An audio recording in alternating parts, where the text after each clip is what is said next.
Today's show is how to repurpose failed commercial real estate and turn a $2 million investment into a $90 million sale in 180 days.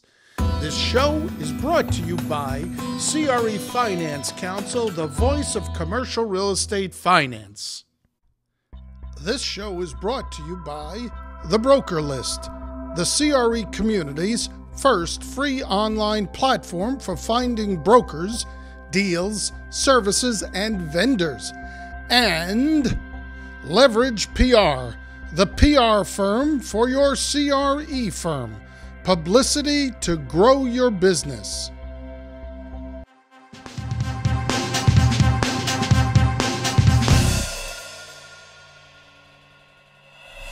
So I have Bill O'Connor. And Bill, the law firm you're with? Thompson and Knight. I'm co-chair of our commercial real estate capital markets group. There you go. Now, Bill, you spoke today at the CREFC West Coast Conference, correct? Yes, sir. I was on a panel. All right. Why don't you tell us about the panel, just generally, and then we'll get into specifics. Yeah, we put together a panel about repurposing failed assets, particularly in tertiary markets, because, I mean, you know, we've got a lot of Wall Street guys here.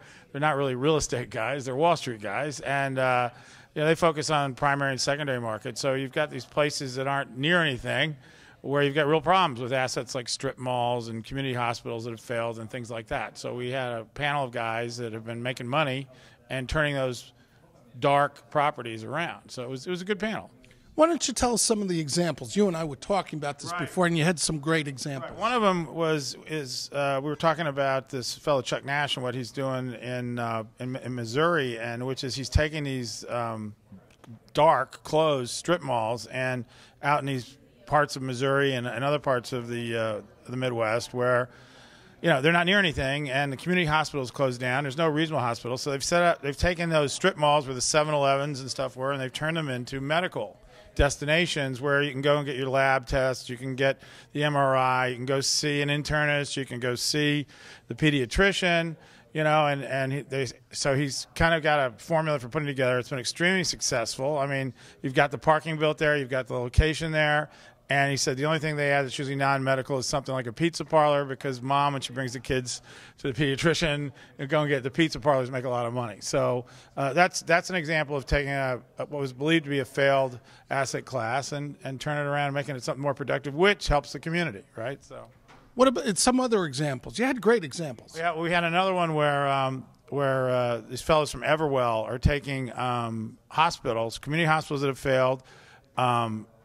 In Stockton, California, a hotel that was dark for 15 years and mothballed, a Lutheran school with a campus, and they're turning it into addiction recovery and mental health facilities, which are on a private care side, where they're getting funded by government, federal, and state programs to basically take the patients from poor facilities, state facilities, and put them into nice facilities and provide them with a standard of quality of care that they can't get elsewhere. And so, but it's a very profitable model because they're buying the properties for next to nothing. You know, next to nothing. One example was they bought the hotel for $2 million and they're getting ready to sell it to a REIT for about $90 million. At the end of the day, so you know it's over what period of time? 6 months to turn it around. And so everyone, you know, and the funny thing is the Wall Street guys were saying that, well, that's a long play. You got to get in the property. And they're like, no, not really. We find the right. 6 months to, let's see. For an exit, to sell it to a REIT. Yeah, for what's the 400? That's not 450%. It's a 4,500%. Yeah, and they said most of their returns. He said that's one they brag about. But he said most of their returns in the 50 to 90%. So, I mean, you know, everybody's struggling to get a 15% hurdle out on the street these days. And these guys are getting in there, massaging these assets.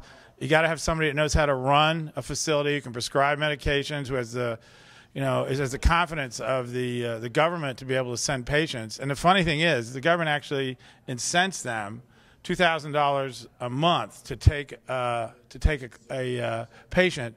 If you'll take them in 30 days, we'll pay you $2,000 a month. If we can't get them in 30 days, they'll pay you $200. So, you know, they incent them to get these things up and running. They fill up the places, and they're off to the races. So those are incredible stories. I love the idea of the mothballed malls in tertiary markets where I have this picture of a mall, and you just have, here's all the orthopedists, here are all the oncologists, and then in between you have one of these workout exercise places, a physical therapy place. I should have mentioned that PT has become one of the key, tenants in one of these types of facilities. So think about it. You go see the orthopedist or the internist, you got a bum leg or something, and it's all right there. You can see everybody, park the car in one place, right? And usually these malls are somewhere in a town or outside of a town where it's easy to get to. So, as I said, a failed asset class is being totally repurposed.